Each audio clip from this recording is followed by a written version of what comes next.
అమ్మ మీ పేరు? గౌరీ అండి. ఎంతమంది పిల్లలమ్మా? ముగ్గురండి. ముగ్గురు. తల్లికి వందనం పడిందా? పడిందండి. ఎంతమంది పిల్లలకి పడింది? ముగ్గురికి పడింది. ముగ్గురికి ఒక్కసారి పడిందండి. ఏం చదువుతున్నారమ్మా? ఒక అమ్మాయి 8th క్లాసు, ఒక అమ్మాయి 6th, ఒక అమ్మాయి 4th. పర్లేదు. చంద్రబాబు నాయుడు గారు ఎంతమంది పిల్లలు ఉంటే మరి అంతమంది పిల్లలకి వేస్తారని చెప్పారు. నిజంగా మరి వేసి చూపించారమ్మా? వేసారండి. మాకు తెలిసినంత వరకు బాగానే వేసారు బాగానే. హ్యాపీయా?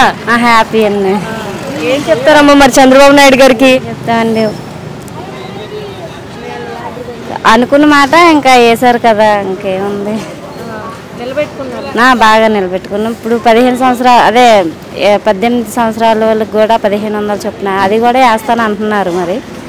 మరి ప్రస్తుతానికి బాగానే ఉంది అంతా. ఈ తల్లికి వందనం కూడా మరి స్కూల్స్ ఓపెన్ అయ్యే లోపు వేసి చూపిస్తాము అని చెప్పేసి చెప్పారు కదమ్మా, అలానే వేశారా? మా స్కూల్ ఓపెన్ అయిన తర్వాతే పడ్డాయి మాకు. ఆ రోజే పడ్డాయి. వాళ్ళు బటన్ నొక్కారు కదా, అప్పుడే ఆ రోజే నాకైతే వచ్చింది మెసేజ్.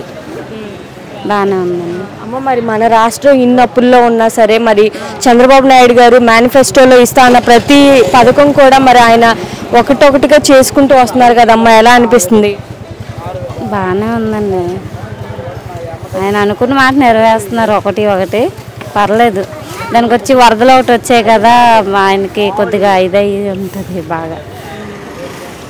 సరేలేండి. మరి అమ్మ ఉచిత గ్యాస్ సిలిండర్లు కానివ్వండి, పింఛన్లు కానివ్వండి, మరి గతంలో పింఛన్లు అనేది చూసుకుంటే 1000 రూపాయలు పెంచుతాను, 3000 చేస్తానని చెప్పి మరి సంవత్సరానికి 250 చొప్పున పెంచుకుంటూ వచ్చారు.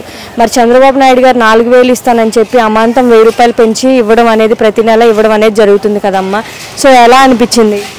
బాగానే ఉందండి. ఒకసారి పెంచారు కదా, సంతోషం పడుతున్నారు అందరూ. పర్వాలేదు. అలాగే మరి జగన్ గారు ఉన్నప్పుడైతే రేషన్ వ్యాన్ ఇంటి వద్దకు వచ్చేది. ఇప్పుడు చంద్రబాబు నాయుడు గారు పాత పద్ధతిలో 15 రోజులు టైం ఇచ్చారు కదమ్మా. 15 రోజులు ఎప్పుడైనా డిపోకి వెళ్ళి తీసుకోవచ్చు అన్నారు కదా. ఎప్పుడు వెళ్ళి మనకి ఏ టైం అప్పుడు ఖాళీ ఉంటే ఆ టైం అప్పుడు వెళ్ళి తీసుకుంటున్నాం. కాకపోతే ఇది ఇక్కడ వచ్చినప్పుడు అంటే వచ్చినప్పుడే వెళ్ళాలి కదా. ఆ టైం మీద మనం ఇంటి దగ్గర ఉండొచ్చు, ఉండకపోవచ్చు. అది అంటే వ్యాన్ వచ్చినప్పుడు ఇంటి దగ్గర ఉంటేనే ఆ టైంకి ఇస్తారు, తర్వాత రోజు ఇంకా ఆ వ్యాన్ వచ్చేటప్పుడు పోస్తున్నారు అంతే. తర్వాత మరిపోయారు కదా, తర్వాత వెళ్తే ఉండదు. ఉండదు. మరి మన ఏపీ రాబోయే రోజుల్లో మంచి అభివృద్ధి కావాలి అంటే మరి ఎవరు రావాలమ్మా సీఎంగా? సీఎంగా చంద్రబాబు నాయుడు వస్తేనే పర్వాలేదు. చంద్రబాబు నాయుడు గారు